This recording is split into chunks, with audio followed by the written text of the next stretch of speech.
சொந்தங்களுக்கு வணக்கம். மீண்டும் அனைவரை சந்திப்பதில் மிக்க மகிழ்ச்சி.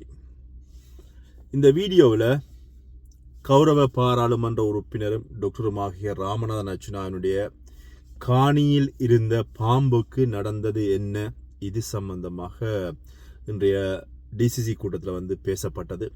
இது சம்பந்தமாக தான் இந்த வீடியோவில் பார்க்க போகிறோம். அதுக்கு முன்பதாக என்னுடைய சேனலுக்கு புதிதாக வருபவர்கள் என்னுடைய சேனலை சப்ஸ்கிரைப் பண்ணுங்கள், லைக் பண்ணுங்கள், கமெண்ட் பண்ணி ஆதரவு தாங்க அப்படின்னு சொல்லி அன்போடு கேட்டுக்கொண்டு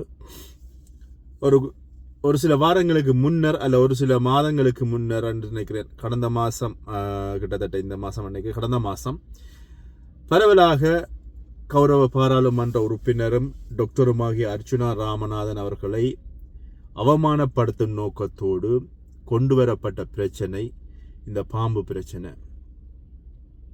எவ்வளவோ முயற்சிகள் செய்து டாக்டர் ராமநாதன் அர்ச்சுனா அவர்களை அவமானப்படுத்த ஒவ்வொரு வழிகளிலும் ஒவ்வொரு விதமான முயற்சிகள் எடுக்கப்பட்டது. ஒவ்வொன்றும் தோல்வி அடைகின்ற பொழுது இறுதியாக கையில் எடுக்கப்பட்ட ஒரு நடவடிக்கை தான் கௌரவ பாராளுமன்ற உறுப்பினரும் டாக்டருமாகிய ராமநாதன் அர்ச்சுனா அவர்களுடைய காணிக்குள் அனகொண்டா பாம்புகள் அல்லது பெரிய விஷப்பாம்புகள் எல்லாமே அதுக்குள்ள இருக்கிறது. அதை அந்த காணியை துப்புரவு செய்ய வேண்டும், அல்லது டாக்டர் ராமநாதன் அர்ச்சுனாவுடைய காணியை அரசாங்கத்துக்கு சுவீகரிக்க வேண்டும் அப்படின்னு சொல்லி ஒரு சில பெண்கள் கங்கணம் கட்டிக்கொண்டு வெளியில் வந்தது உங்கள் எல்லாருக்குமே தெரியும்.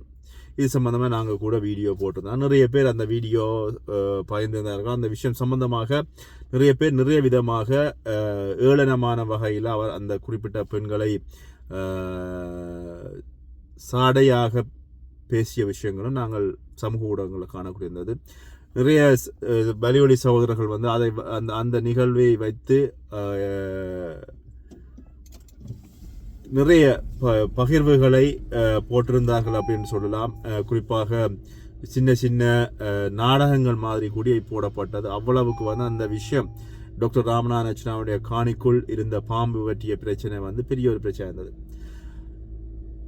இது மட்டும் இல்லாமல் உடனடியாக அந்த காணிக்கு ரெட் நோட்டீஸ் ஒட்ட போகிறோம் அப்படின்னு சொல்லி சொல்லப்பட்டிருந்தது. ஆனால் உடனடியாக ரெட் நோட்டீஸ் ஒட்டப்படவும் இல்லை, எந்த விதமான நடவடிக்கைகள் எடுக்கப்படவும் இல்லை. ஆனால் இதுக்கப்புறமா டாக்டர் அவர்கள் தன்னுடைய கருத்தை சொல்லியிருந்தார். அதாவது தன்னுடைய காணி தொடர்ச்சியாக அது நீதிமன்றத்தில் வழக்கிலே இருப்பதனால என்னால் உடனடியாக எதுவும் ஒன்றுமே செய்ய முடியாது, இதை மீறி நீங்கள் நோட்டீஸ் யாராவது ஒட்டுவீர்களாக இருந்தால் தேவையில்லாத பிரச்சனைகள் வரும், இப்படியான விஷயங்களை டாக்டரும் கௌரவ பாராளுமன்ற உறுப்பினருமாகிய ராமநாதன் அர்ச்சுனா தெரிவித்திருந்தார்.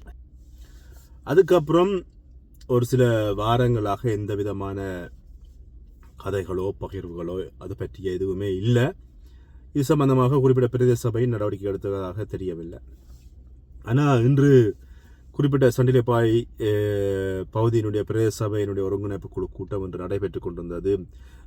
வழமை போல அந்த பகுதியில் இருக்கின்ற அத்தனை பிரதேச சபையினுடைய தலைவராக இருக்கின்ற டாக்டர் பவானந்த ராஜா அவர்களின் தலைமையில் இடம்பெற்றிருந்தார். டாக்டர் ராமநாதன் அர்ச்சுனா அவர்களும் இந்த நிகழ்வில் கலந்து கொண்டிருந்தார். ஏற்கனவே நேற்றைய கூட்டத்தில் நடந்தது போல அந்த பகுதி மக்கள் அதே மாதிரி அரசாங்க உத்தியோகத்தர்கள் எல்லாருமே பங்கேற்றிருந்தார்கள், காணக்கூடிய இருந்தது காலையில்.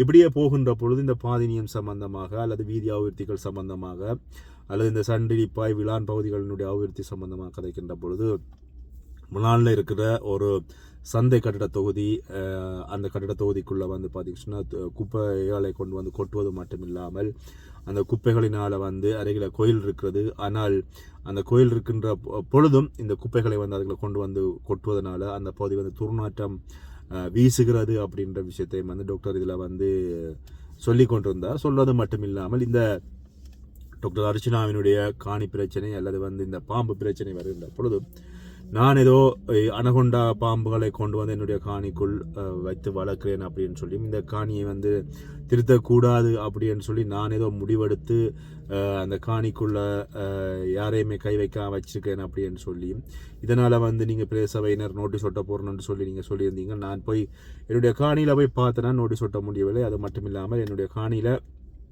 இப்பொழுது அது நீதிமன்றத்தில் வழக்கில் இருப்பதனால என்னால் எதுவுமே செய்ய முடியாது. இருந்தாலும் நீதிமன்றத்தினுடைய அனுமதியை பெற்று அதனை திருத்துவதற்கு நான் முயற்சி பண்ணுகிறேன் அப்படின்னு சொல்லி கௌரவ பாராளுமன்ற உறுப்பினரும் டாக்டருமாகிய ராமநாதன் அர்ச்சுனா அவர்கள் இன்றைய அந்த டிசிசி கூட்டத்தில் சொன்னது மட்டுமில்லாமல் நான் உங்களோடு சேர்ந்து தானே பயணிக்கிறேன், எதுக்காக என்னிடம் வந்து இது சம்பந்தமாக நீங்கள் அறிவிக்காமல் அல்லது வந்து என்னுடைய தொலைபேசி இலக்கம் இருக்கிறது அல்லது வந்து என்னுடைய காரியாலய முகவரி இருக்கிறது, நீங்கள் அதுக்கு வந்து ஒரு கடிதம் எழுத்து மூலமாகவோ அல்லது தொலைபேசி கலைப்படுத்தி என்னிடம் சொல்லியிருந்தாலும் நான் இது சம்பந்தமாக நான் பேசியிருப்பேன் அப்படின்னு சொல்லி டாக்டர் சொன்ன பொழுது அந்த பகுதியினுடைய அதில் இருந்த ஒரு பிரேசபை உறுப்பினர் ஒருவர் வந்து இது சம்பந்தமாக கருத்து சொல்கின்ற பொழுது இல்லை அந்த பெண்மணி வந்து தெரியாமல் கழிச்சு விட்டாங்க டாக்டர், அதை விடுங்க அப்படின்ற மாதிரி அவர் தன்னுடைய கருத்துக்களையும் வந்து அந்த இன்றைய அந்த டிசிசி கூட்டத்தில் வந்து பகிர்ந்ததையும் வந்து காணக்கூடிய இருந்தது. இந்த நிலையில் வந்து டாக்டர் அவர்கள் சொன்ன விஷயம் என்னென்னு சொன்னால், நாம் வந்து இந்த காணியை வந்து திருத்தக்கூடாதுன்றோ அல்லது வந்து இந்த காணிக்குள்ளே வந்து பாம்புகளை வளர்ந்து நாம் வந்து வளர விடணுமோன்றது வந்து என்னுடைய அர்த்தம் கிடையாது. ஆனால் நீதிமன்ற பிரச்சனையினால் வந்து திருத்த முடியவில்லை. அது மட்டும் இல்லாமல் என்னை அவமானப்படுத்துகின்ற மாதிரி நீங்கள் நிறைய வீடியோக்கள் பகிரப்பட்டது, நிறைய விஷயங்கள் வந்து பகிரப்பட்டது, என்னை நீங்கள் அவமானப்படுத்துகிற மாதிரியான வேலைகளை நீங்கள் செய்தீர்கள் அப்படின்றதையும் வந்து டாக்டர் சுட்டி காட்டியம்மா வந்து பார்த்தீங்க சொன்னால் காணக்கூடிய இருந்த அந்த டிசிசி கூட்டத்தில் அந்த அதுக்கு வந்து அந்த பகிர்வு அப்படித்தான் வந்திருந்தது. ஆனால் இப்போ வந்து பார்த்தீங்கன்னா அங்கே இருக்கின்ற அந்த உறுப்பினர்கள் சொன்னதன் அடிப்படையில் வந்து அவர்களுக்கு விஷயம் விளங்குகிறது. இது யாரோ ஒருவருடைய அல்லது யாரோ ஒரு கட்சியினுடைய திட்டப்பட்ட சதி. நாங்கள் ஏற்கனவே இது சம்பந்தமாக வீடியோவை போட்டுக்கிறோம்.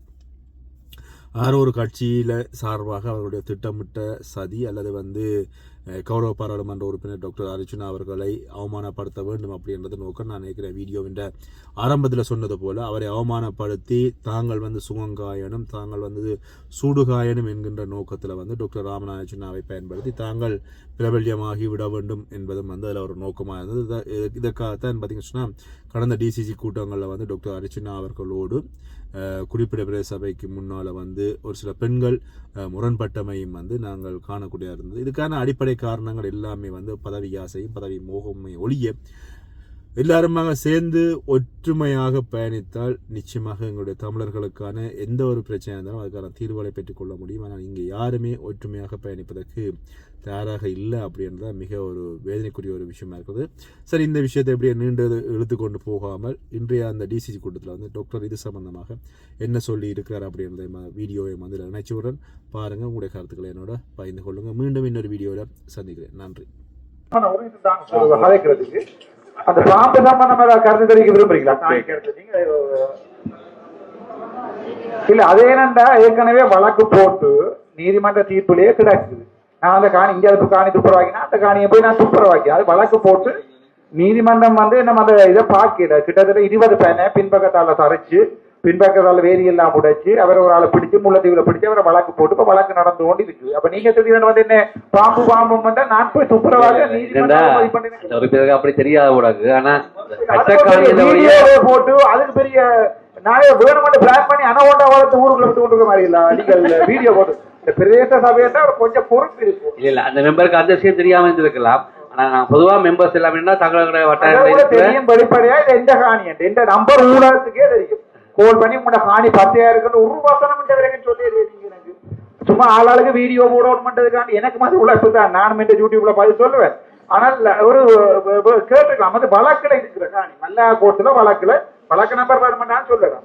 அப்ப நீங்க ஒரு வாசனம் என்னோட பிரேசபை கேட்டுக்கலாமே. நான் இவ்வளவு நேரம் உங்களுக்கு சப்போர்ட் பண்ணி தான் என்ன செய்து கொடுக்கிறேன். இல்ல, அதுலயும் வந்து அந்த மெம்பர் தான் நான் கோரிக்கை விட்டவா திருப்பி பாம்பு அப்ப இத பிளானுக்கு நான் தான் பாம்பு வியாபாரம் போட்டோ தயவு செய்து ஏதாவது இந்த அட்ரஸுக்கோ இந்த போன் நம்பருக்கோ கால் பண்ணி சொல்லுங்க. அது நீதிமன்ற வழக்குல இருக்கிறபடியா அதுல நான் போய் துப்புரவாக்கினேன். இவன் இளவாத ஓய்சி இருக்கிற இளவாத ஓய்சினா தானே ஒரு மாதம் ඒක නඩුව දාලා තියෙන අපිටම නඩුව දාලා තියෙනවා. මම නඩුව දැන් මේකද. ඒ නිසා ඒක නඩුව තියලා තාම පවරනවා මේ කොහෙද මල්ලාගම් මේකින්. ඒ නිසා මට මගේසක් කියලා තියෙනවා මේ නඩුව ඉවර වෙනකන් අත දාන්න එපා ලෑන්ඩ් එක කියලා. ඒ නිසා දැන් ඒක මේ අවුල් වෙලා තියෙන ලෑන්ඩ් එක ක්ලීන් නැතුව තියෙන්නේ. எனக்கு நீங்கள் நான் இன்றைக்கு மோஷன் போட படிக்கணும். அன்றைக்கு மோஷன் போடல. நான் நீதிமன்ற கட்டளை எடுத்தா துப்புரவாக்கி விடுறேன். எனக்கு அதுல ஒரு பிரயோசனம் இல்லை. அது நான் உடனே துப்புரவாக்கி வரேன். ஆனால் நீதிமன்ற கட்டளை ஒன்று எடுக்கணும். நான் அந்த காணிக்கல மற்ற எல்லாருக்குமே நாங்கள் கட்டாயம் நோட்டீஸ் சொல்றோம். நாங்கள் என்னடா அது செய்யறோம். நாங்கள் போய் திருப்பி போய் பார்த்தேன் ஒட்டி இருக்கிறீங்களான்னு ஒட்டவும் இல்லை. இல்ல, நாங்கள் ஒய்சி சொன்னாங்க அவர்கிட்ட சொல்லி அது ஒட்டுப்பாடு இல்லை. ஆனா உண்மையில எல்லாருக்கும் நாங்க தான் செய்யறோம். மெம்பர்ஸ் கடையை ரிக்வஸ்ட் இருந்தா கடையை செய்யறோம். என்ன தெரியும் இந்த தெரியும். அப்ப நீங்க எனக்கு ஒரு ரிக்வஸ்ட் லெட்டரோ இல்லாட்டி ஒரு லெட்டர் ஒரு வார்னிங் லெட்டர் அனுப்பியிருக்கலாமே ஒபிஷியலா. ரெண்டு வரைக்கும் அனுப்பிடல நீங்க. நாங்க ஓசிட்ட சொல்லி நாங்க இந்த வரைக்கும் ஒரு வார்னிங் லெட்டர் அனுப்பியிருக்கலாம் தானே மனசாட்சி படி. உங்களோட காணிக்கல பாம்பு நிக்குதுன்னா நானா வந்து அடிச்சிருப்பேன். இல்ல நீங்க வேர்மெண்ட் அவமானப்படுத்துறதுக்கு என்ன வேர்மெண்ட் செய்யற மாதிரி இல்லை. அது பழக்கி இருக்கின்றதால நான் அதை செய்யலாம் கிடக்கு. நான் மோசம் போட்டு செய்து